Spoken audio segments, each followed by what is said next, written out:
Visakha TDP జిల్లా కార్యాలయంలో TDP, Janasena, BJP ఉమ్మడి సమావేశం జరిగింది.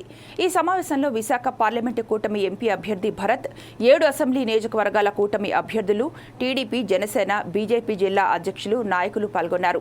ఈ సమావేశంలో విశాఖ పార్లమెంటుకు ప్రత్యేక మేనిఫెస్టో విడుదల చేశారు. పొత్తు గెలవాలి, పాలన మారాలన్న నినాదంతో మేనిఫెస్టోను విడుదల చేస్తున్నట్లు భరత్ తెలిపారు. పోలవరం ప్రాజెక్టు పూర్తి చేసి విశాఖకు సాగునీరు తీసుకువస్తామని చెప్పారు. 3 పార్టీల్లో కలవడం అండ్ భవిష్యత్తులో ఇప్పుడు ఇంకా 40 రోజులు ప్రచారం ఉంది కాబట్టి జాయింట్ కమిటీస్ కూడా వేసుకొని పార్లమెంట్ లెవెల్లో, అసెంబ్లీ లెవెల్లో ఎట్లా కోఆర్డినేట్ చేసుకోవాలి. నాకు ఎలక్షన్స్ ఇది 2వ సారి. మొదటిసారి చేసినప్పుడు అనౌన్స్మెంట్ టు పోలింగ్ 20 రోజులే ఉండింది. ఇప్పుడు యాక్చువల్గా చాలా ఎక్కువ టైం ఉందని అనిపిస్తుంది.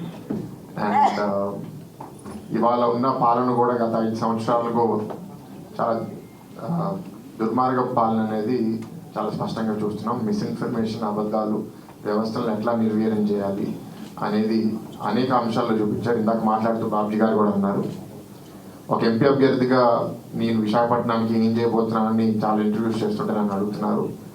అండ్ గత 5 ఏళ్ళలో ఏం చేశారని కూడా నన్ను అడుగుతున్నారు. ప్రతిపక్షంలో ఉన్నప్పుడు ప్రభుత్వాన్ని ప్రశ్నలు అడగడం, నిలదీయడం అనేది మా బాధ్యత.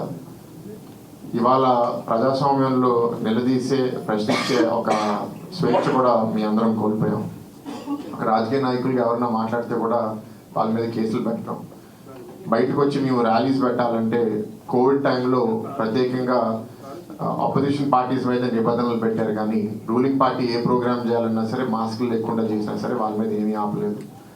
దాని తర్వాత కోవిడ్ కండిషన్స్ తగ్గిపోయిన తర్వాత యోగాలం పాదయాత్ర, పవన్ కళ్యాణ్ గారు వారాహి ప్రోగ్రాము, మేము అవన్నీ మంచి స్పీడ్గా అందుకుంటూ చంద్రబాబు నాయుడు గారు లాస్ట్ ఇయర్ మహానాడులో మా మినీ మేనిఫెస్టో అనౌన్స్ చేసి ఇవాళ ఇది సూపర్ 6 రూపంలో జనాలు దగ్గర తీసుకెళ్తుంటే ఇవన్నీ 3 సైడ్ల నుంచి వాళ్ళని అటాక్ చేసేసరికి భయపడిపోయి చంద్రబాబు నాయుడు గారిని అక్టోబర్లో జైల్లో పెట్టడం జరిగింది.